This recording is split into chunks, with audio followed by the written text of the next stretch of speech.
Since November 2019 and the outbreak of the COVID-19 pandemic, working life has changed in many areas. Not only did numerous people lose their jobs in certain areas, but restructuring was also on the agenda. Before the corona crisis, about 4% were employed in home offices Germany-wide. In April 2020, during the first lockdown, the number of employees in home office rose to 27%. Recommendations have also been made on the part of the medical and political communities, as well as a home office regulation. What does the home office have to offer? Employees in home office have the opportunity to achieve a better work-life balance, while employers face the challenge of organizational and technical solutions for the home office. But do the employees really achieve a better work-life balance, or how are they struggling with their new life? First, we explain the topic of work-life balance in practice and ask ourselves why the work-life balance of employees is beneficial for the company. We interviewed some people from different sectors and backgrounds to get a better insight into the topic and end our presentation with tips for working from home and keeping the work-life balance. Before the pandemic, working from home was unpopular with employers who expected lower productivity from their employees. Recent evidence suggests the opposite. People effectively put in more hours when working from home than before. Surveys indicate that people work harder for longer because they feel fortunate to have not lost their job during the pandemic, because their work-life boundaries have collapsed, and because they feel monitored. The fear of being monitored arises from so-called bossware, software that some controversial employers use to monitor certain job activities of their employees.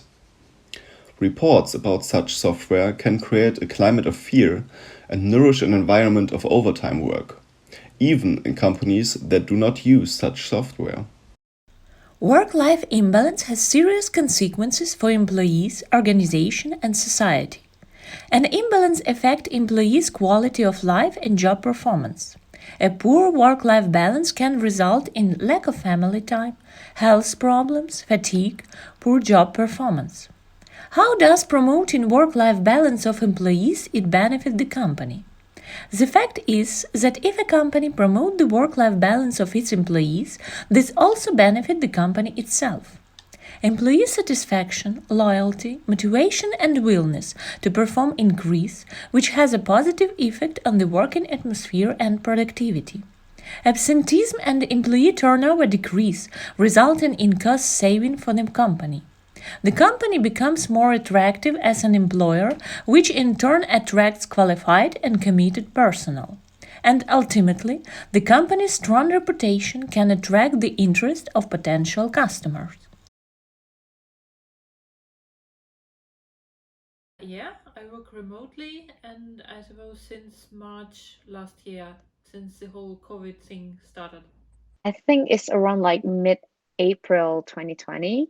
So it's been quite a while, and then it's still ongoing right now. And I'm currently still living in Indonesia and working for a health technology startup. And to be active and to have time for everything, for my son, for my family, and for meeting with my friends, not only living for work. This has some effects of my life. For example, I don't have to drive to work every morning. I have more time for myself. I can use my own bathroom.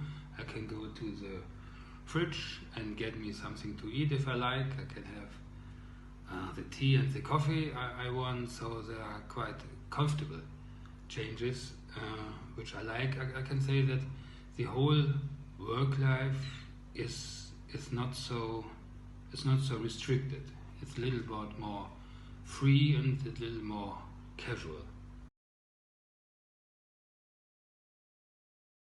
Productivity wise, I think it has been increasingly well because I being able to creating my own pace and then adjusting accordingly with my current meetings from day to day basis. So let's say that there are some days that I reckon that I need to do some errands in the afternoon, so I just like fulfilled all of like my meetings in the morning, or just like in reverse, or in etc., compared to the ones that where I need to actually present in the office. Sometimes there are less productivity is actually occurred from my personal life, so I think it's like a win-win solutions at this point. Personally, I'm doing good, but in terms of like holistically within my divisions, or like some of like my group or team members, some of us are still trying to like supporting each other in terms of like this management handling throughout. Well, you work from home, you feel yourself very comfortable, and you can organize your work and your day timetable as flexible as you want. But to disadvantages, you cannot just ask your colleague for help. You sit alone at your place, and sometimes it's really frustrating. Yes, I will. There were some negotiations, and there was a agreement between my company and the employees.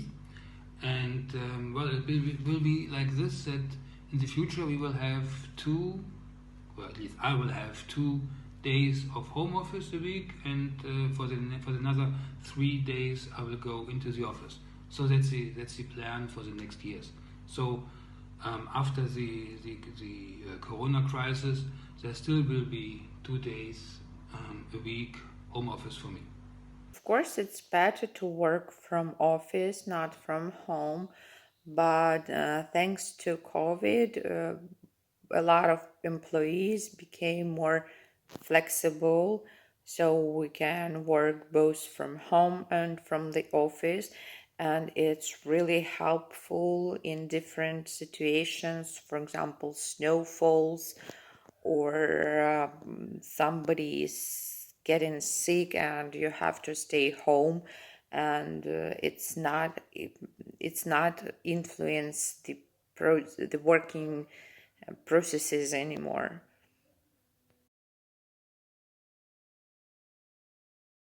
First of all, I bought me a nice and cozy office chair, and you need for the home office very nice technique, nice laptop, and good furniture.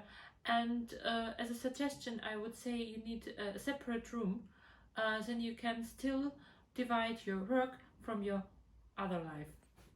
I do believe that COVID pandemic will be over very soon and people will get back to the normal life, and stay safe and healthy. Good luck. Here are some tips and tricks to work from home and also to have a good work-life balance. So to start off, the tips for working from home is of course that the companies needs to understand and create trust between the employees and also the environment and the atmosphere.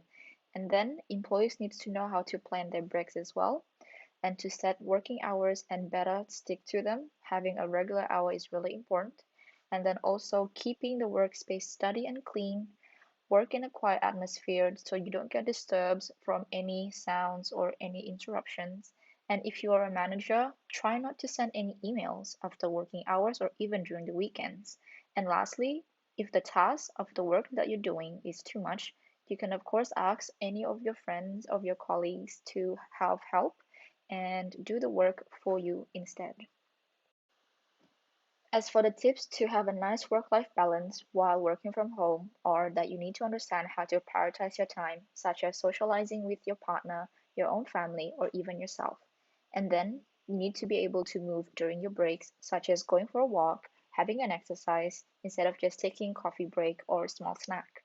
Also, try not to check any of your emails during your free time, your break, or even in the weekend. Because in this free time, it's just all about you. You need to let go of all of the stress from the work. And then you need to understand how to set your boundaries and your daily goals. And lastly, it is very important to take care of your health, because to have a nice work life balance, taking care of your health is really important, as it is very beneficial if once you start working again, so you don't get stressed over it.